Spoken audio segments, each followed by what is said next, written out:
What up, guys? Welcome to the Son of Wonder. DC's new movie Blue Beetle has released in theaters, so let's conversationalize. Alright, guys. So overall, unfortunately, this movie was a no for me. It was about as mediocre as you can get. For me. I know a lot of other people are going to really like it. They're going to really enjoy the themes and values and all the stuff like that. And that's fine, but for me, very mediocre. I'm going to start with the good, and I'm going to go on to what I did not like about it. I'm not going to run through the whole thing, but there will be spoilers, though, because I want to talk about specifically stuff I liked and didn't like. So, starting with the good, I do think, watching the trailers, I was not a fan of the family idea, and I'll get to that later in my criticisms part. But I will say, there is an idea of the family knowing that Jaime Reyes is Blue Beetle right away, like watching him become Blue Beetle from the get-go, not having the, having to hide your secret identity from your family story again in another superhero movie. There was a novelty to that.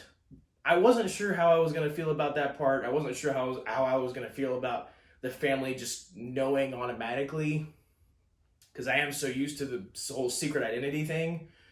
But I do think that it was at least a little refreshing and nice for us to not have another story about a superhero having to hide who he is and keep that from everybody else. Everybody else just knows, which does add a bit of a new dynamic when it comes to the superhero story.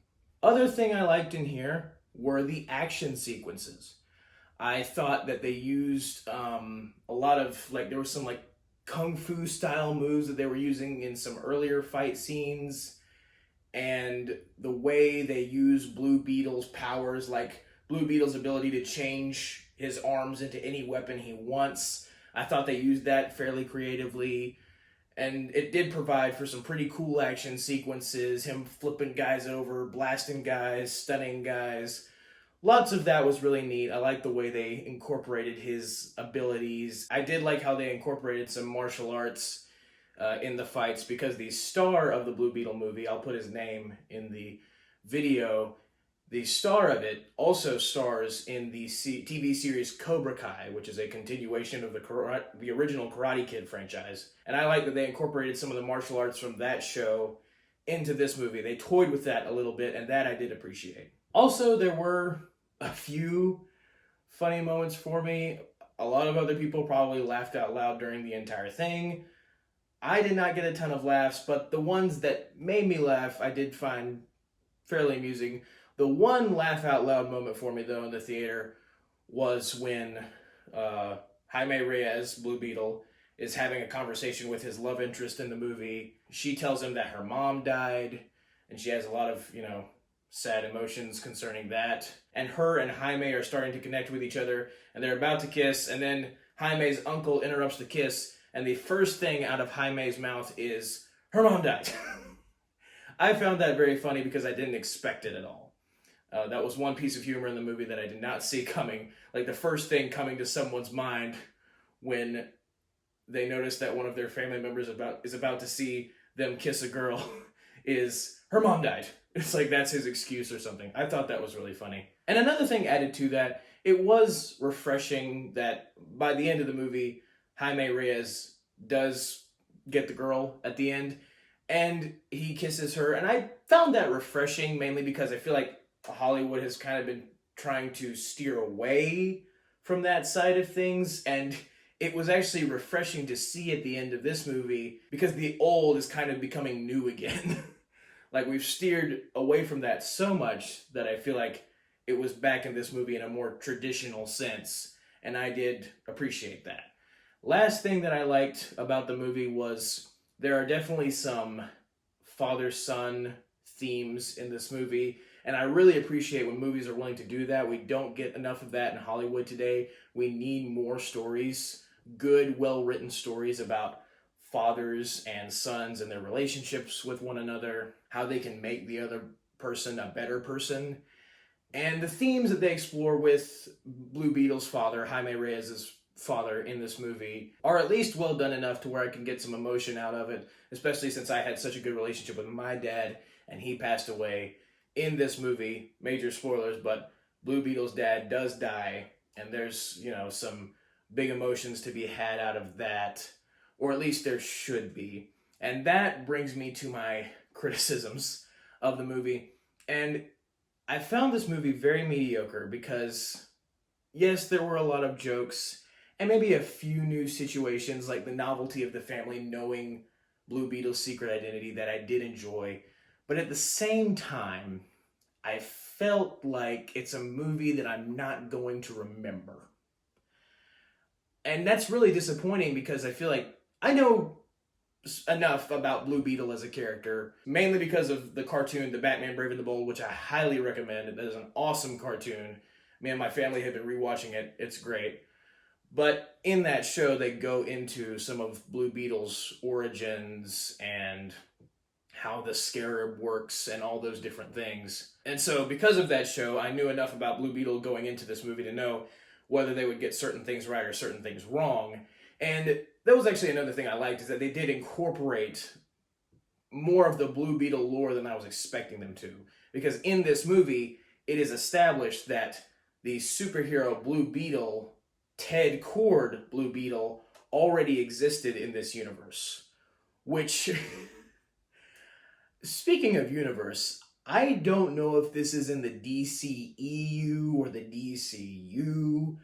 I got nothing. James Gunn said that Blue Beetle's the first DCU character, but Blue Beetle himself makes references in this movie to Superman. I'm pretty sure there's a couple Batman Easter eggs in the film. At one point, Jaime Reyes, Blue Beetle, wears a sweater that has the name Gotham on it. So that was interesting. I thought I heard Bruce Wayne's name be mentioned in one of the news broadcasts that was like playing in the background. You could not hear it as well. But that kind of just confuses me further, though, because they have just not managed this thing well at all when it comes to clarity. And I talked about that in my DC Discussions Part 2. You can check that video out. But it's just, it gets so confusing. And I don't know now, like, their references to Flash fighting in Central City, Superman fighting in Metropolis. So you don't really know if this is still connected to the DCEU or not. They seem to be just wiping that part of DC history away and just starting with the new stuff, but I feel like they keep calling back to it in some way that, like, it's so weird. Like, do you want us to remember the DCEU or do you not want us to remember the DCEU? Like, what is going on here? This movie was made, like, in the process of this movie being made, the DCEU was still a thing. So I guess naturally it would reference those things, but I feel like they should be more mindful of that when it comes to the fact that they're rebooting their entire universe. They should be more mindful when it comes to not confusing the audience further in an already confused situation by acknowledging, so Superman and Batman do exist in this universe, or like, is this part of the new DCU? Like, some kind of clarity. We need some kind of clarity.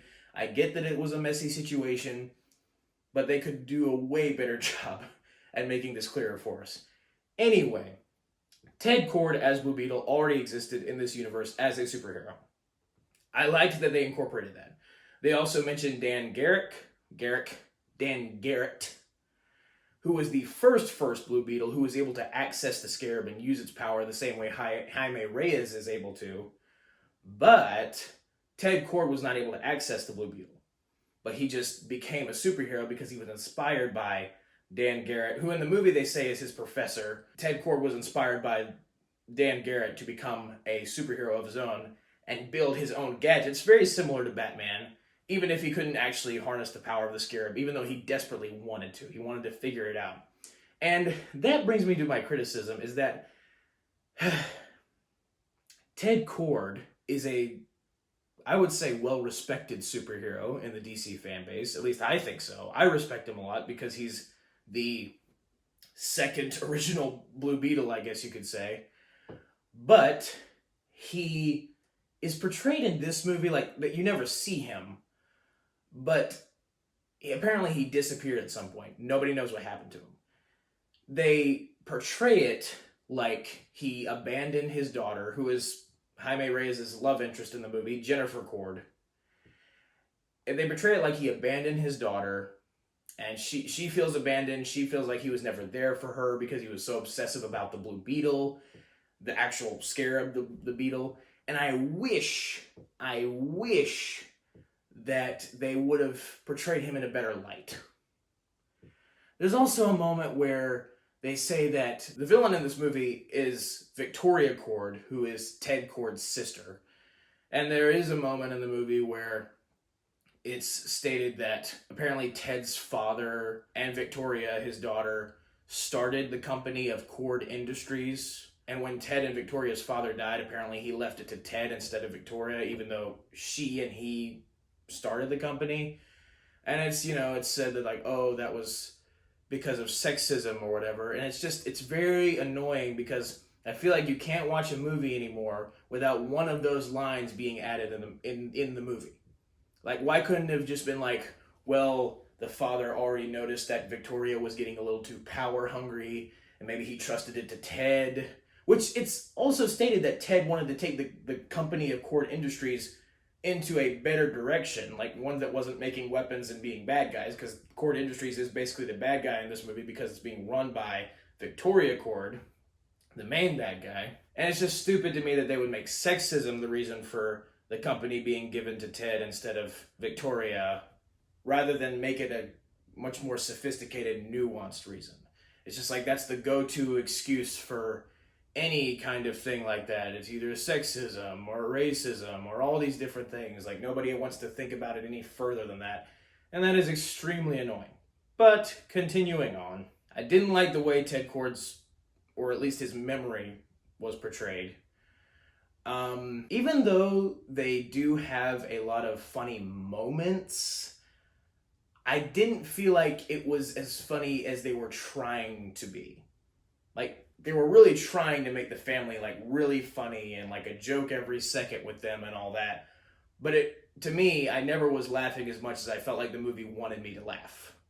And I would say that's actually a good summary of the entire film, is the movie wants to make you feel these specific emotions and feel them to a great extent. But I never, at least me, I never did as much as I felt like the movie wanted me to. Especially in the climax. When you get to the climax, I feel like everyone is just like, it's overacting. They're like dialing everything to 11. They're trying to amp up the emotion and the tension and the intensity of it all. Blue Beetle screaming as he's fighting the bad guy.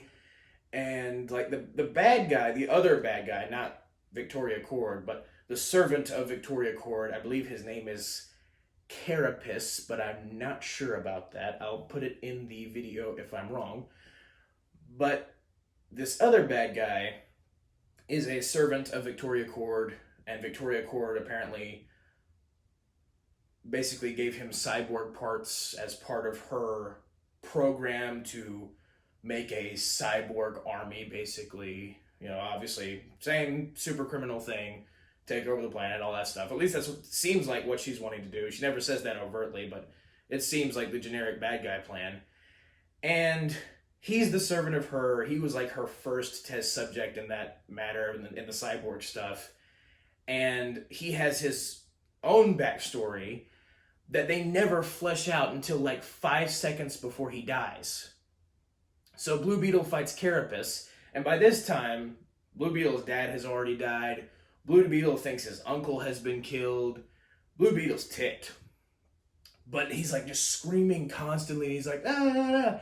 And I have to say, I even thought that the acting in certain areas was mediocre. I didn't think the lead actor, again, I'll put his name in the video, but I didn't think the lead actor who plays Blue Beetle, I didn't think he was the best actor. He was okay, but I didn't think he was the best. I like him in the costume. Like he's quirky enough in the costume. He reminds me of the way Blue Beetle is in the cartoons and Batman Brave and the Bold. I did like that accuracy, But like when he's like really trying to be emotional and stuff, like I'm not feeling it as much as I feel like I should be. And that even goes into like when they do like this scene after the dad has died and Blue Beetle is getting like the power of the scarab drained from him basically. Blue Beetle is, and during this moment is having like this vision or this dream about his dad, and he's talking to his dad. And it's supposed to be a very emotional moment in the movie, and it definitely is, and I appreciated what they were trying to do. At the same time, though, I have seen that moment before 100 billion other times. A dream sequence where the main character sees a vision of their lost loved one, or something to that effect, and the loved one basically says, "You just have to fight. The power is in your heart. You have to use your heart," and that gives the main character strength to defeat the bad guy and all that stuff. And then even the dad like kind of spiritually dusts away, wisps away once the dream is over, for the most part. Like I've seen it in Kung Fu Panda, I've seen it in Marvel, I've seen it this something to a similar effect in a bunch of other movies. And I really wish it did not feel as generic as it was. If this was like one of the first times they did that, it probably would feel a lot more emotional and a lot better of a, like a lot better of a scene. It just has been done several times. It was pretty generic dialogue too, and that's why that one, it didn't work as well for me as it should have. And that goes for all the other moments they're trying to make the scenes emotional, when Blue Beetle's like beating Carapus's butt, and he's really mad at him because Carapus is basically the one responsible for his dad's death inadvertently. And of course you have the moment where Blue Beetle like doesn't kill Carapus, and that's like supposed to be a big character moment for Blue Beetle. And then that's the moment where they just kind of exposition dump in through like flashbacks Carapus's backstory. Like they wait until the end of Carapus's arc to reveal that he had one. All of the meat to his character, they wait until that moment. And I really wish that they would have hinted and done more with that earlier in the movie to set that up better, to set up Carapus's redemption, because he does get redeemed. He ends up letting Blue Beetle and Blue Beetle's girlfriend Jennifer go, and he ends up destroying Victoria Court by blowing himself up and her with him. So that's supposed to be a completion of his arc where, like, he kept having to serve her and she kept guilt tripping him into it because she was like, "Oh, well, look what I did for you. I rebuilt you. I gave you your cyborg parts and stuff." And he's like, "Whatever." And he blows her up, and he blows him up with it. With the new suit that he has at the end of the movie that he had to fight Blue Beetle with. And so, yeah, that was the end of his arc, and they just throw everything at you at the end of his arc, and that was just, I felt like that was very poor timing. And that there's other problems like that too in the movie, where the family of Blue Beetle is very involved in the movie, obviously, and they all go to rescue Blue Beetle at the end of it. And I know I said I liked the novelty of them knowing, and I do, but I'm not really a fan of it when the family, like the civilians, get involved in the superhero stuff. Because there are moments where you want Blue Beetle to save the day. You want him to get like psych himself up enough to use the power of the Scarab and defeat the bad guys, because he already connected with the Scarab by the time he escapes his prison near the end of the film. After he has that vision where he sees his dad, like that helps him connect with the Scarab, and you think that give him the power, but he still is not able to do it until his mom gives the suit, because the Scarab is sentient, it can think, so the mom gives the suit like a pep talk, and then he's able to use his power. But there are times like before that where you just want him to be Blue Beetle. But then his grandma comes and saves him, and apparently she was like part of a revolution or something earlier in her life, and they only like introduced this idea of the grandma being as tough as she is like in the back half of the movie. After the dad has died, they never hint to that at all in the first half, so it just comes out of nowhere the same way Carapus's backstory does. So it's just not good timing with some of this stuff. And there's just other stupid things, like simple things that characters should know to do that they don't. Like there's one moment where Jennifer, Blue Beetle's girlfriend, and Blue Beetle's sister are at the compound where the climax takes place at the end of the movie, and they're running through the tunnels in the compound, and the ceiling starts to crack, and instead of running away from the cracked ceiling that's clearly about to crumble on top of you, Jennifer just stands there, and then the sister's like, wait, what are you doing? And Jennifer's like, no, run away. I'm like, you should have too. And of course the ceiling crumbles and it separates Jennifer and the sister. I've seen that too in a billion other movies. And it's annoying when it's so obvious what the characters should do and they don't. There's other stuff like Victoria Cord kidnaps who is in fact her niece, Jennifer Cord, takes her on a plane, helicopter, ship thing, and she does the classic villain monologue. He starts monologuing. Where she inadvertently tells Jennifer everything that Jennifer needs to know in order to defeat Victoria. Victoria says, oh, I wanted to steal the Blue Beetle code so I could make more robots and send them to other robots and make them more sophisticated and stuff, my cyborg plans and all that. And I have this code in this tablet thingy right here. It's all stored in here. And she says that straight to Jennifer's face as if she's not smart enough, which I guess she isn't, to know that obviously Jennifer is going to do something about that later now that you've told her. You sly dog! You got me monologuing! And again, obvious decisions that certain characters should make or know not to do or know to do that they don't. There are other examples, but those are the two that I'm just wow. Why did you do that? Why did you not do that? Come on. So that's basically a short and sweet gist of the actual movie. Last thing to talk about in here, there are 2 post-credit scenes. The first one, I remember the day when post-credit scenes actually mattered, when they really set something up that you knew was going to be paid off later, and you really cared about it, and you were hyped up about it. I remember that day, and that day is no longer here, because the first post-credit scene, or the mid-credit scene in this movie, it goes back to Ted Kord's old house that they visit earlier in the movie, where they get a bunch of Blue Beetle gadgets from. And the scene takes place in his house, and it's apparently a message that Ted Kord sent to his house to try and contact his daughter, and it's all staticky and stuff, so you can't make it out at first all that clearly, but he's just saying, I need to speak to my daughter, I need to contact somebody. Just know that I'm alive. I'm alive. Ted Kord is alive. He's saying in third person, Ted Kord is alive. And I just found that post-credit scene very stupid because I'm like, duh. They never say in the movie that he died. They say that he disappeared. So the post-credit scene is basically just an intense, fake tension-building way of telling the audience something we already knew. That we already could easily surmise. Duh, of course you're alive. You just disappeared.